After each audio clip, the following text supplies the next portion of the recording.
Tudo bem, pessoal? Tudo bem? Professor Arruda, vamos para mais uma aula de Química. E hoje a gente vai falar de um assunto, um pré-requisito para um assunto muito importante. A gente vê dois assuntos nessa aula. Um é o número de oxidação, o NOx. E o outro são as reações químicas, os tipos de reações químicas. Quando a gente fala em NOx, número de oxidação, a gente tem que ir lá no conceito de cátions e ânions, onde o cátion são as espécies químicas de carga positiva e os ânions as espécies químicas de carga negativa. Então, você tem esse conceito de cátion e ânion, né? Positivo 1, negativo 2. A partir de agora, essa carga vai ser chamada de NOx, número de oxidação. E é importante porque NOx nos remete a um conteúdo dos mais chatos na prova, ou nas provas, né, de vestibulares, seja vestibular das universidades ou escolas militares, que é o balanceamento por oxirredução. O balanceamento por método das tentativas é até fácil, mas quando entra em balanceamento por oxirredução, o pessoal se perde um pouquinho, justamente por não saber fazer ou calcular, melhor dizendo, o número de oxidação. Então, vamos ver o NOx e as regras de NOx. Bom, primeira regra. O hidrogênio, em quase todos os casos, encontra-se com NOx igual a mais 1. Lembre-se que o hidrogênio está na família 1A. E elementos da família 1A, a gente já viu isso, eles têm carga mais 1 positivo. Então, o hidrogênio, na maioria dos casos, ele tem NOx mais 1. Tem uma exceção à regra, em que ele vai ter o NOx negativo menos 1, e esse NOx negativo tem a ver com o fato de ele ser mais eletronegativo que o outro elemento. Por exemplo, se esse hidrogênio estiver associado a um metal, chamado de hidretos, quando o hidrogênio encontra-se à direita da fórmula. Então, você tem, por exemplo, o sódio, que é o metal, tem um valor de eletronegatividade, que é 0,9, e o hidrogênio, que não é nem metal nem ametal, é hidrogênio, que é eletronegatividade 2,1. Você sabe que quando a gente arruma a fórmula de um composto químico, o mais eletronegativo fica à direita da fórmula. Então, você vai ter o Na com carga positiva e o hidrogênio com carga negativo 1. Então, na maioria dos casos, o hidrogênio tem NOx mais 1. A sua exceção está quando o hidrogênio é menos 1, tá bom? Mais uma regra, oxigênio.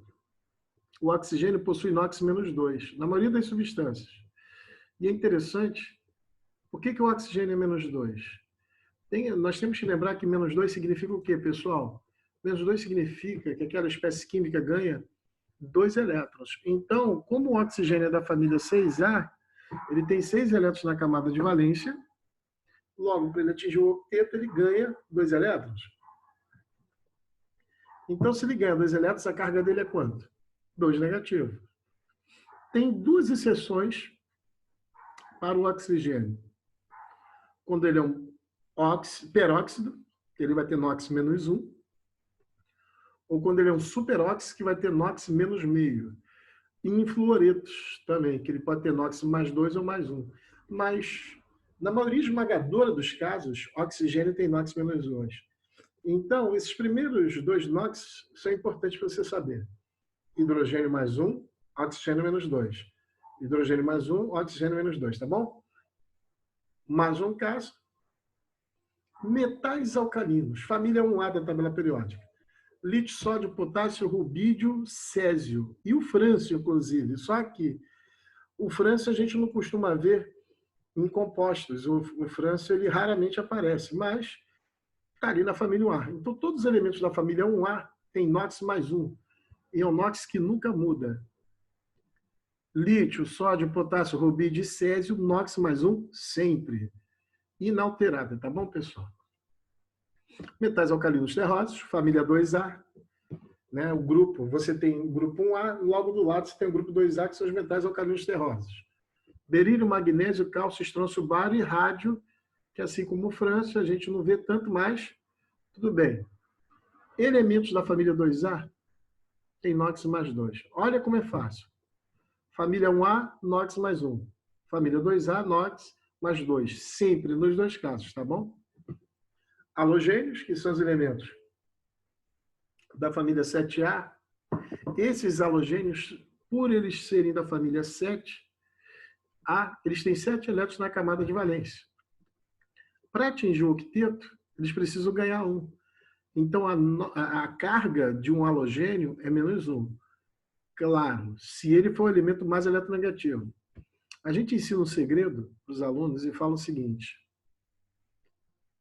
halogênio, ele sempre vem à direita da fórmula, ele é mais eletronegativo, exceto se tiver o oxigênio.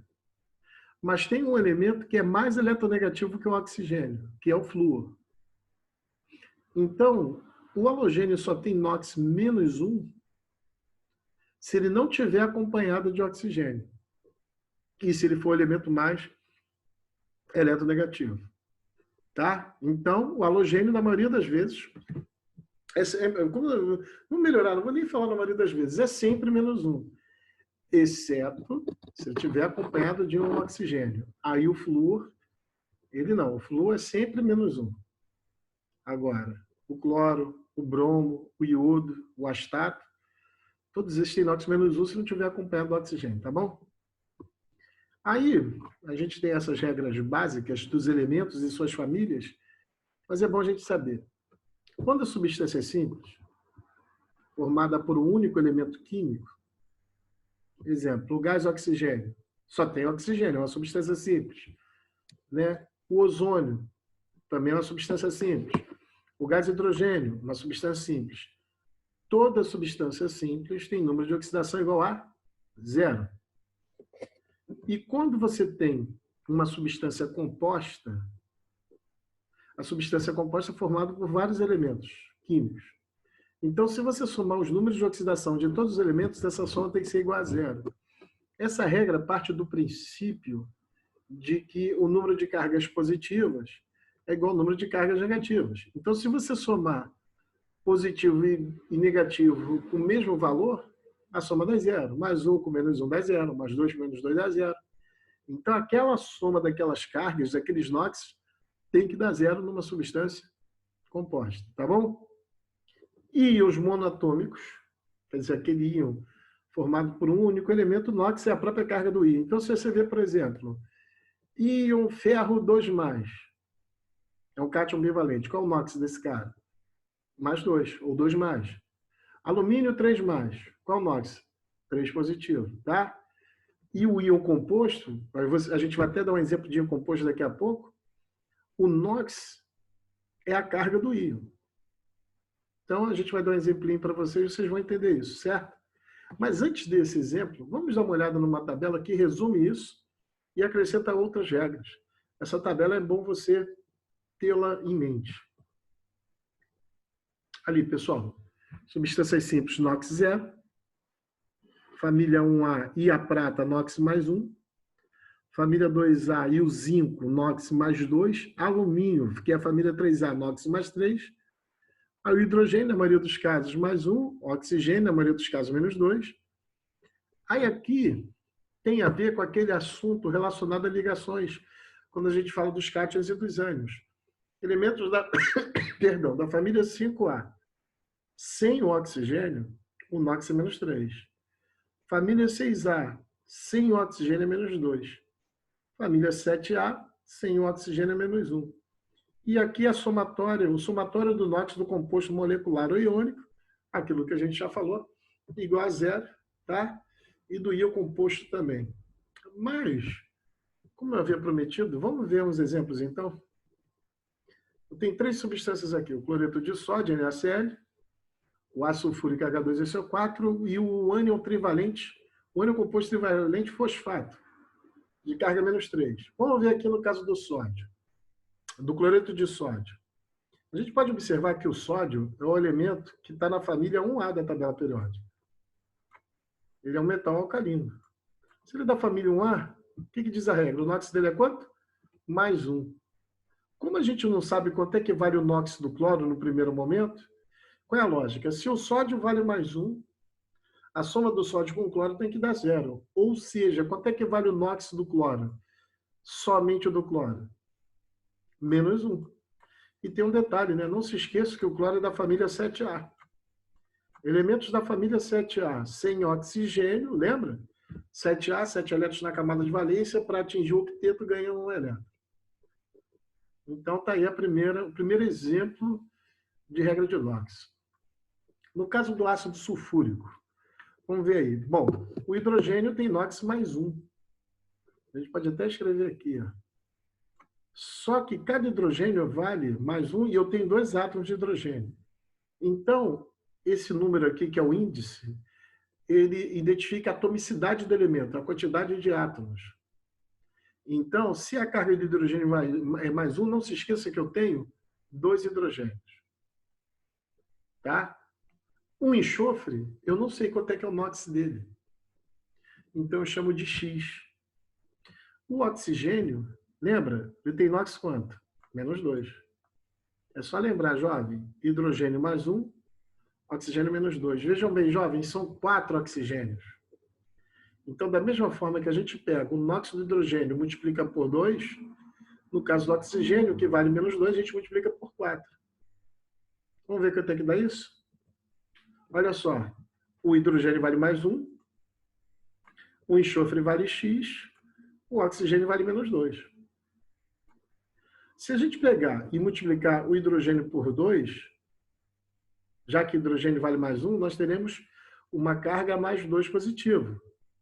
Vou continuar tendo X enxofres de carga e o oxigênio que vai ser 4 vezes menos 2, que dá menos 8. A gente vai ter uma operação matemática. Mais 2, que é o total de hidrogênio, mais X menos 8 igual a 0. Então, mais 2 com menos 8 dá menos 6. Fica X menos 6. O 6 negativo passa para o segundo membro com sinal positivo. Quanto que vai ser o NOx do enxofre? O NOx do enxofre vai ser mais 6. Tudo bem? E agora a gente chegou aqui no fósforo, no fosfato, no ânion trivalente fosfato. Como NaCl e ácido sulfúrico são substâncias compostas, a soma dos NOx, o NOx da substância composta sempre é 0. Então, a soma de todos os NOx dá 0. Aqui no caso do fosfato, no ânion trivalente fosfato, a soma do NOx do fósforo com o NOx do oxigênio dá 3 negativo. Então, oxigênio mais fósforo tem que dar 3 negativo. Vamos raciocinar? Eu não sei quanto é que vale o fósforo, mas eu sei que o oxigênio vale menos 2. Então, o que eu vou fazer? Vou pegar o 4, vou multiplicar por menos 2. Vai dar menos 8. E como eu não sei o NOx do fósforo, eu chamo de X. Então, o NOx do fósforo com o NOx do oxigênio tem que dar menos 3. E embaixo a gente coloca o total. Olha ali. X com 4 vezes menos 2 menos 8. Tudo isso igual a menos 3. Então, o que a gente tem? O menos 8 passa para o segundo membro, sinal positivo vira mais 8. Menos 3 mais 8, X igual a mais 5. Mais 5 é o quê? O número de oxidação do fósforo. Viu como é fácil? Então, é uma questão de treino, de exercício. Tá bom, pessoal? Então, NOx é isso. Essa é a nossa primeira parte da aula, onde a gente fala de número de oxidação. Vamos para a segunda parte, que envolve as reações químicas. Bom, a reação química ela é uma transformação, onde substâncias transformam-se em outras substâncias. Esse é o conceito de reação química. O interessante é que quando a gente estuda a reação química, nós temos os reagentes, que são as substâncias que entram no sistema. São as substâncias que vão ser consumidas no processo reacional. E nós temos os produtos, que são as substâncias formadas, após a reação. Então, você vai ter um consumo de reagente, esse reagente vai sendo consumido e vai se transformando no produto. Tá? Vamos ver, então, a próxima tela? Então, vamos lá, pessoal. O que evidencia uma reação é a transformação que ocorre nas substâncias em relação ao seu estado inicial. Essas modificações dependem do tipo que os reagentes, o tipo de reação que os reagentes irão passar. Então, você pode, dentro desse contexto de substâncias reagentes transformando-se em produtos, classificar as reações. E classificar de acordo com a quantidade de reagentes, com a quantidade de produtos, o que acontece entre as substâncias. Nós vamos classificar em 4 tipos de reações: adição ou síntese, análise ou decomposição, deslocamento ou simples troca, permutação dupla troca. A gente fez questão de botar os 2 nomes para cada tipo de classificação, porque vai muito do humor da prova.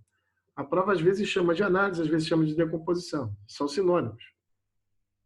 Então, no caso das 2 primeiras, os 2 nomes caem com muita frequência: adição ou síntese, ou análise ou decomposição. As 2 últimas, geralmente, se cobra o nome simples troca e dupla troca, tá bom? Vamos ver? Classificação das reações. Primeira que a gente estuda, reação de síntese ou adição. Para quem vai fazer faculdade, vai ser muito comum, principalmente quando você tem disciplinas de humanas, o cara pedir para você fazer uma síntese dos tópicos abordados no capítulo. Síntese, vamos usar um português mais rasteiro, é juntar tudo numa coisa só. Então, as reações de síntese ou adição são aquelas que 2 ou mais substâncias originam um único produto. 2 ou mais reagentes formam um único produto. Então, de modo geral, a gente tem uma reação A, uma substância A, reagindo com uma substância B. Veja bem, numa equação química, nós sabemos que esse lado, é o lado 2, reagentes. Nós temos 2 reagentes. Um reagente qualquer A e um reagente qualquer B. E o lado direito da equação é o lado 2, produtos. Então, a gente pode observar que nós temos 2 reagentes e um único produto. Toda reação que você tem 2 ou mais reagentes formando um único produto é chamada de reação de síntese ou adição. Vamos dar um exemplo de uma reação de síntese ou adição? O magnésio reage com o oxigênio do ar. Então, aqui a gente pode observar, nós temos 2 reagentes, o magnésio metálico, reagindo com o oxigênio, formando o óxido de magnésio. Essa reação é a reação do flash fotográfico, ou dos sinais luminosos em estádio de futebol. Você já deve ter visto aqueles luminosos. Aquilo ali é o magnésio reagindo com o oxigênio, formando óxido de magnésio. Então, essa é uma reação de síntese ou adição. Vai ser muito comum a gente, às vezes, na descrição de uma reação química, aparecer assim: síntese da amônia, síntese de Haber-Bosch da amônia, ou síntese de Haber. Antigamente chamavam de Haber-Bosch, aí alguns livros, após alguns estudos dentro da biografia, tiraram o nome do Bosch, o Bosch que vocês conhecem aí de ferramentas, né? Um químico alemão chamado Bosch, e retiraram o nome dele. Mas, enfim, a síntese da amônia é quando você tem o gás nitrogênio reagindo com o gás hidrogênio, formando amônia NH3. Tá bom? Então, essa é uma reação de síntese ou adição. Reação de análise ou decomposição. Nessa reação, uma substância gera 2 ou mais produtos. Interessante que é um reagente formando 2 ou mais produtos. É o contrário da síntese, né? Então, aqui, ó, um único reagente, um reagente qualquer aqui, a reação acontece, formam-se 2 produtos. Interessante que no caso da análise ou decomposição, você vai ter nomes especiais dependendo do tipo de processo que acontece. 3 nomes, então, aparecem com muita frequência nas nossas provas: eletrólise, fotólise e pirólise. Observem que em comum tem o sufixo lise, que quer dizer quebra. A decomposição é uma quebra. Se você tem uma coisa e quebra, você divide em 2 ou 3 partes. Então, a decomposição é isso. Então, o que é uma eletrólise? É uma reação de decomposição que ocorre através de corrente elétrica. Uma corrente elétrica consegue quebrar uma molécula. Por exemplo, a molécula de água, se ela sofre eletrólise, ela libera gás hidrogênio e gás oxigênio. Segundo exemplo, fotólise. Lembra de fotossíntese? Você precisa da luz, né? Fotografia, você precisa de luz. Então, esse foto vem de luz, quebra através da luz. É a reação de decomposição de uma substância pela luz. Exemplo, água oxigenada. Você já deve ter visto o frasquinho de água oxigenada. Aquele frasquinho, ele não pode ser incolor, porque a água oxigenada em contato com a luz, ela se decompõe. Então, você passa a ter água e gás oxigênio. Quer fazer um teste e comprovar se isso é verdade ou não?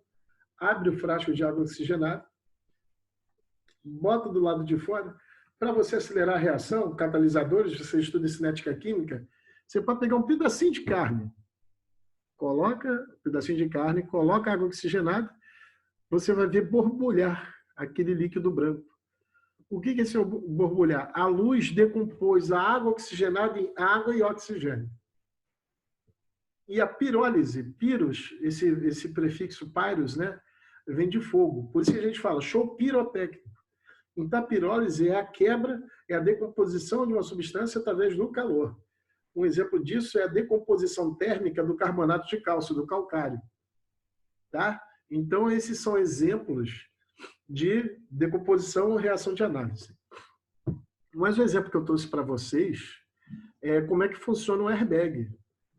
O airbag, você tem uma substância chamada nitreto de sódio, né, no airbag, que ele se decompõe praticamente que instantaneamente.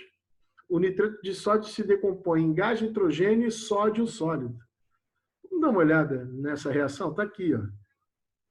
Tá? Azida de sódio, que é o NaN3, né? Você tem um acendedor que é ocasionado por esse impacto. Você vai ter a formação do gás nitrogênio instantaneamente, é por isso que o airbag infla na hora, e sódio metálico. Aí o GIF mostra para vocês essa reação. Vamos lá? Aí, ó. Tá bom, pessoal? Vamos para a próxima reação. Reação de simples troca ou deslocamento. Ocorre quando uma substância simples reage com uma composta, originando novas substâncias. Uma simples, outra composta. Deslocamento. Por que será que tem esse nome? Vamos dar uma olhada aqui, o que acontece na nossa reação. Eu esqueci até de comentar. Vamos lá. A aqui está na forma de substância simples.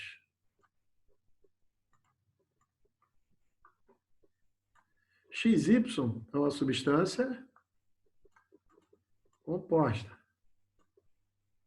Então, eu tenho uma substância simples reagindo com uma substância composta, formando uma nova substância composta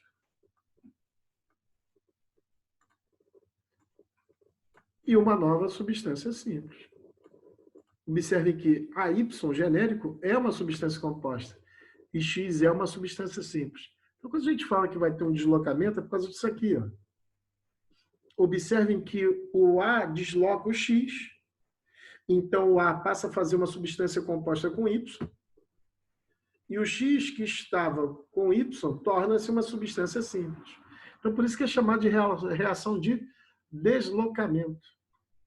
Aí um exemplo que a gente pode dar é quando você pega uma lâmina de zinco e bota em ácido clorídrico, em ácido muriático. Vai formar cloreto de zinco e borbulhamento. Esse borbulhamento de um líquido é porque quando um líquido borbulha é porque tem a formação de gás ali dentro. Qual é o gás formado? Gás hidrogênio. Eu quero que vocês observem na reação aqui, ó, que zinco é uma substância simples. Só para não haver confusão, esse S aqui, ó, esse S é S de sólido, não é de substância simples não, tá, pessoal? Sempre que você tem entre parênteses pequenininha para indicar o estado físico. Então, zinco é uma substância simples, HCl, a substância composta. Então, observe que o zinco desloca o hidrogênio. Tanto que aqui o hidrogênio fica sozinho. Então, olha só. Zinco, substância simples. HCl, substância composta. Cloreto de zinco, substância composta, H2, substância simples. Então, resumindo, na simples troca, você vai sempre ter duas substâncias simples e duas substâncias compostas. Duas substâncias simples e duas substâncias compostas, tá bom? E o nosso último caso é a reação de dupla troca, ou permutação, né? Dois reagentes reagem formando dois produtos. Ou seja, se duas substâncias compostas reagirem, dando origem a novas substâncias compostas, recebem essa denominação. Quer dizer, você vai ter na dupla troca sempre duas substâncias compostas de um lado dos reagentes e duas substâncias compostas do lado dos produtos. E observem que é isso que acontece, uma troca. A gente sabe que numa molécula, num composto, o positivo está do lado esquerdo e o negativo está do lado direito. Positivo do lado esquerdo, negativo do lado direito. Observem que o positivo de uma substância vai se associar ao negativo da outra substância. Então, você tem a formação de uma nova substância. Então, ali na minha reação genérica é A positivo com B negativo. X positivo com Y negativo. Observem que acontece a dupla troca. Eles trocam de companheiros, digamos assim. E é isso que a gente tem. Aí temos como exemplo aqui o ácido sulfúrico reagindo com hidróxido de bário, formando água e sulfato de bário. Ácido sulfúrico é uma substância composta, hidróxido de bário é uma substância composta, água é uma substância composta e sulfato de bário é uma substância composta. O sulfato de bário é um sal insolúvel, de cor branca.